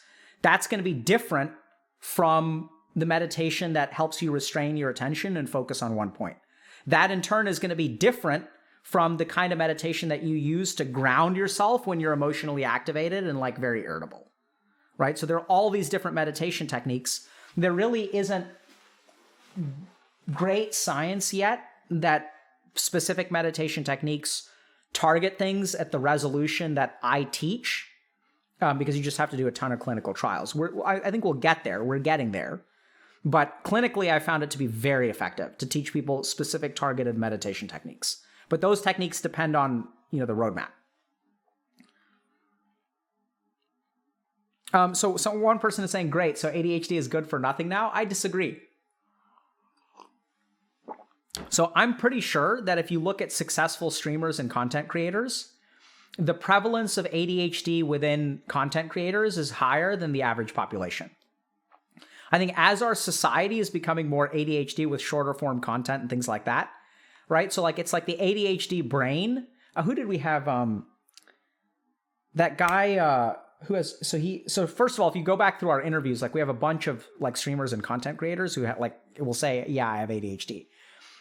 Daily Dose of the Internet. So I think that's a guy, I think if I remember correctly, he sort of said, like, I have really bad ADHD. And if you kind of think about it, what is he doing? Like, he instinctively knows, because of his ADHD, what he finds entertaining. So he uses his ADHD as almost like a compass to determine, like, what's getting included in Daily Dose of the Internet and what isn't. And it's very successful. Right? So we've also got people are mentioning Mizkif and XQC and stuff like that. So, like, yeah, I mean, check out the Mizkif interview if y'all are curious. That's an excellent interview about ADHD. But I do think that it's, ADHD has advantages. Like, once it crosses the threshold of disorder, it's the reason we define it as a disorder is like because it's negatively impacts your function. So if you've got super bad, ADHD, chances are it's just like it's a negative, right? But that's why I also prefer to sort of use the Ayurvedic system, because I am quite ADHD, but I'm like subclinical. So I think Vata is a better example of like how to understand the spectrum, the bell curve of like attention across human beings. Is becoming apathetic to your successes whilst obsessing over your failures common with ADHD? I'm going to say yes. So let's go back to the neuroscience. So remember that, oh man, this is so complicated. Let me just think about this. Okay. So the question is becoming apathetic to your successes whilst obsessing over your failures common with ADHD? And I'm going to say yes. So let's lean a little bit on what we've learned today, okay? And maybe y'all can walk through this with me. So first thing is obsessing over your failures common with ADHD. Let's unpack that phrase. So the first thing is obsessing. So one of the hallmarks of ADHD is dysregulated attention. So a lot of times people assume that ADHD means a very small attention span. But the truth is, if you talk to people with ADHD, what you find is dysregulated attention. And what that means is that sometimes their attention is very, very small, but the flip is also true, where sometimes they get so deeply absorbed in something where like everything around them ceases to exist. So this is a disorder of attention. Instead of your attention staying kind of in the middle, where you can get distracted when you need to get distracted, but you can focus when you need to focus, what you'll see oftentimes in ADHD is a hyper focus to the impairment of their life. So I get so caught up in a video game that I lose all track of time. I get so obsessive about something that I stop paying attention to everything around me. So obsession is actually like a very interesting hallmark of ADHD and something that leads to a misdiagnosis. Because what you'll find is sometimes people will be like, parents will think about their kids and they're like, well, my kid sometimes has paying attention, but then once he starts playing Legos, it's clear that Legos can hold his attention for 3 hours at a stretch without any interruption. So that must not be ADHD because he's sitting there, he's playing with the Legos at 3 hours a stretch. That can actually be a feature of ADHD. So it's disordered attention, okay? The second thing is, so that's the obsession. So the second thing is obsessing over failures. So remember, we talked a little bit about how the volume of the amygdala and the insula in people with ADHD is smaller. The interesting thing is that volume loss correlates with worsening symptoms of depression. So it appears that the brains of people with ADHD are actually more vulnerable to negative emotions, right? Which is why they're prone to depression. So obsessing over your failures is completely consistent with our understanding of ADHD. Now, being apathetic to your successes has two elements. One that I've sort of already talked a little bit about, and the second one that's kind of new. So the first is being apathetic to your successes is likely an avoidance strategy to help emotionally regulate yourself. So remember that people with ADHD have difficulties with emotional regulation. And so their inability to regulate their emotions results in three coping strategies: avoidance, suppression, or reappraisal. Avoidance is when we kind of mentally check out from the thing. We either avoid the situation entirely, we literally don't go, so we can physically check out of the situation, or what we'll do is mentally check out of the situation. So we'll even go to the place, but we'll devalue something in my mind so that I don't have to be hurt by it, right? So I kind of go AFK in a situation. That's absolutely a tactic used to overcome my disordered emotions to begin with. It's a coping mechanism. So healthier than that is suppression, where at least I feel the emotion, but I push it down. So there's internal conflict versus mentally checking out. And then the third and healthiest thing is reappraisal, which is when I kind of work through the emotion and I end up like looking at the silver lining or realizing that, okay, even though even though my partner dumped me, like in the grand scheme of things, like there are other people out there, I learned a lot from the relationship. I'm going to know better what mistakes not to make next time. That's an example of reappraisal. So we can see how apathy to success absolutely falls into that avoidance category as a coping strategy against your difficult emotional regulation, which we once again know that people with ADHD have. So that's consistent, apathetic with success. The last thing that I'll mention, which is a little bit different, which is a little bit more from the yogic perspective or the Eastern perspective, is when you're a child with ADHD and it's hard for you to succeed because you have certain neurological disadvantages in terms of like attention and things like that. One of the things that you have to learn how to do is divorce yourself from success. And this is a protective mechanism. So I want you to put yourself in the shoes of like a 12-year-old who has difficulty studying. And so if I have difficulty studying and I'm afraid I'm going to do bad on the test, what I have to learn how to do is numb myself, right? Because if I'm invested in success and I have ADHD and then I go and fail the test, I get punished, right? Because I wanted to succeed. And so I try really hard and then I end up failing anyway because I have ADHD. It's not my fault. I spent 8 hours in front of a book, but my brain wouldn't focus. And so that hurts so much. So what do I learn how to do? I become psychologically calloused. I learn how to numb myself. I learn how to be apathetic to my success. Because the cool thing is that if I become apathetic to my success, I also, in a sense, become apathetic to my failure, right? Because if I divorce myself, it's like, I don't care about the test, whatever, whether I succeed or fail, whatever. And so it sort of becomes a short-term coping strategy, which doesn't really work because as you kind of mentioned, you do still obsess over your failures, right? But that's because your brain is vulnerable to the negative emotion. So despite the fact that you're numbing yourself to the success and the failure, if you've got a brain that's more vulnerable to the negative emotion, what you kind of end up with is I'm numbing both equally, but I'm hypersensitive due to my small volume of insula and amygdala to the failure. So even though I'm numbing both equally, I have an amplification of the negative emotion due to the way that my limbic system is wired, right? And so that's sort of like, it's like actually a perfect example of everything that we understand from neuroscience, everything that we understand from development, why people with ADHD are apathetic to their successes and obsess over their failures. And hopefully if you watch that whole lecture, you'll be able to follow that and you'll be able to arrive at that conclusion as well. So people are asking about gender differences between male and female ADHD. So the biggest difference is that men seem to be more vulnerable to ADHD than women. I don't have the exact statistics, but I think some of that also has to do with maturation of the frontal lobe. So girls tend to have slightly more mature frontal lobes than boys do. So at the end, when everyone's fully grown, it all evens out. But generally speaking, like sometimes girls will have, be developmentally 1 to 2 years, or boys will be like 1 to 2 years behind, or girls will be like 1 to 2 years ahead. So that's pretty common. A lot of that has to do with frontal lobes, and ADHD does appear to be more common in men than women.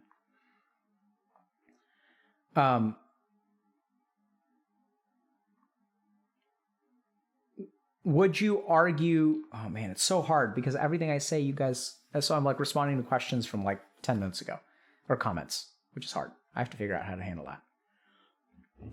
Would you argue that adults, teenagers these days have a harder time to cope with ADHD due to technology? Because the human brain wasn't prepared for the advancement compared to older generations? Absolutely. So, if we look at older generations, oftentimes, like, I don't mean to speak poorly of them, but like the boomer generation, right? Which it's not all boomers, but some of them tend to be very not sympathetic towards the mental health plights of like the digital generation. Right, so the pre-digital generation is like, I don't understand why y'all are all so messed up. Back in my day, I had to walk 10 miles through the snow to get a glass of milk, or whatever, right? They'll look at their world and then compare their world to our world. And when they compare their world to our world, what they'll do is they'll look at a lot of the advantages that we have now, which they didn't have back then, which are fair, right? So, for example, like food security, I'm pretty sure is better now than it was 100 years ago. Infant mortality is better now than it was 100 years ago. The likelihood of like dying from cholera is like way better now than it was 100 years ago. Society has advanced. Society has become more convenient. You used to have to go to a restaurant if you wanted to eat food at a restaurant, like from a restaurant, right? Now we have a bunch of people that deliver. You can get groceries delivered. You can get food delivered. You can get all kinds of stuff delivered. You can go to school online. Our life has a bunch of convenience, right? So there used to be a certain kind of hardship 100 years ago that we don't experience. There are objective, life has gotten, by a lot of objective measures like mortality and life expectancy and things like that, better than it was 100 years ago. So, the pre-digital generation looks at us and they say things are so much better, and they point to all these things and they say like, why are you so mentally unhealthy? Like, why do you have ADHD? Why can't you just study? Why are you depressed? Why do you have anxiety? I think the things that they don't look at, they take some things for granted because they really don't have any awareness of like what it's like to grow up in these conditions, right? So they see they see some changes which are very external, but what the pre-digital generation doesn't understand is like the internal stresses that growing up in this digital world sends us. So ADHD is a good example of like, if we look at content, right? Like first there was YouTube, and sorry if I'm like historically inaccurate. Then there was Twitch, and if we kind of look at the dynamicness of content, like YouTube used to be like, still like it's a storehouse of content. You kind of pick what you watch. You're not missing anything because it's going to be up there forever. And then that sort of evolves into Twitch, right? And like Twitch is like more interactive. It's more temporary. So you got to kind of be there. It's a little bit more ADHD.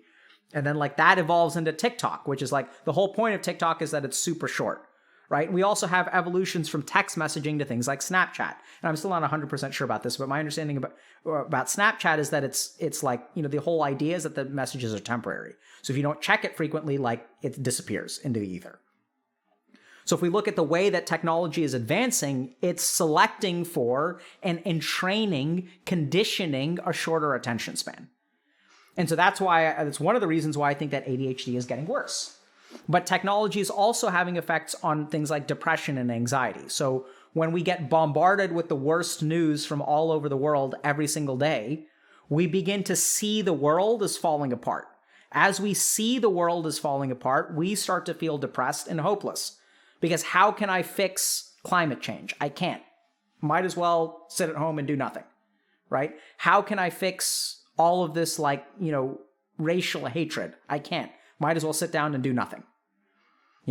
How can I fix all of these like income inequality? Like I can't fix it. I'm powerless. So when you get bombarded with this sensory information and you feel powerless, and then like the internet gives you this sweet, sweet TikTok, right? It's like, don't worry, man. It's okay. Like, don't worry about climate change. Here, watch this TikTok about climate change, which will like engage your emotions and make you feel self-righteous and will help you feel better. And after you watch that TikTok about climate change, why don't you check out this one about cats? Because cats are hilarious. Don't you love cats?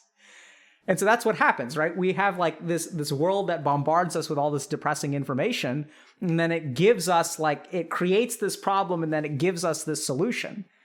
And we take the solution. Our brain loves the solution. And then we end up trapped in this cycle of being emotionally pulled around like a puppet on strings.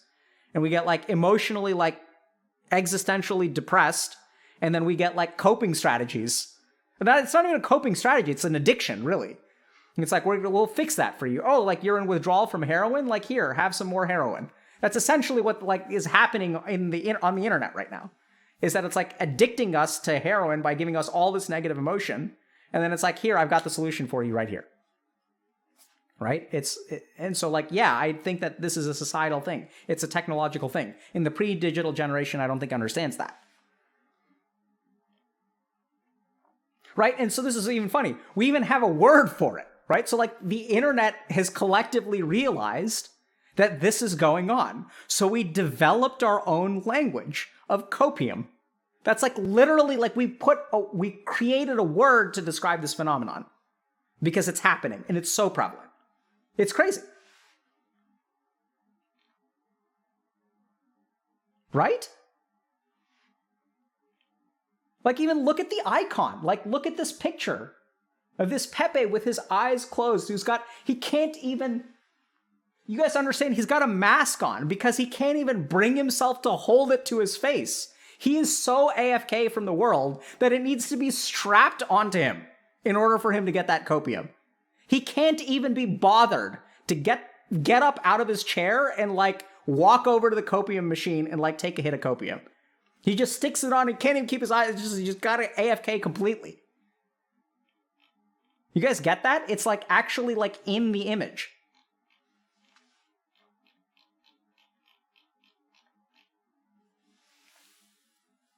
I mean, it's a beautiful image. Like art is like a fantastic way to capture what is happening in society. Right? So you guys think that like I'm good at analyzing society and psychology, but like I'm a fraction of what a brilliant artist is capable of. Because here I am, I've been lecturing now for the better part of, it's 2 hours, holy.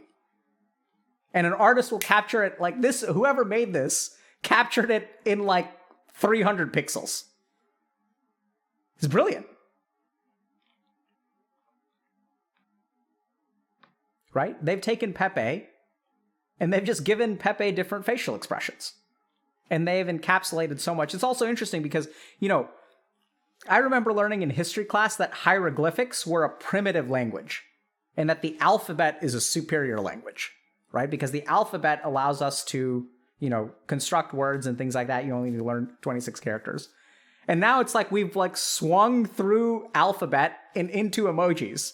And so we've come full circle back to hieroglyphics. Where now like people don't even communicate. And once again, it was like writing letters used to be inferior to having a phone call. And now we've come full circle and we're like back to texting is our primary form of communication. And it's like we're coming full circle. And they've understood this in like East Asia for a long time, right? So they have like Chinese characters and kanji, which are essentially like hieroglyphics. And so it's just interesting that a lot of our understanding of like language was like actually kind of Eurocentric in terms of its, you know, a value system that I don't think was actually accurate.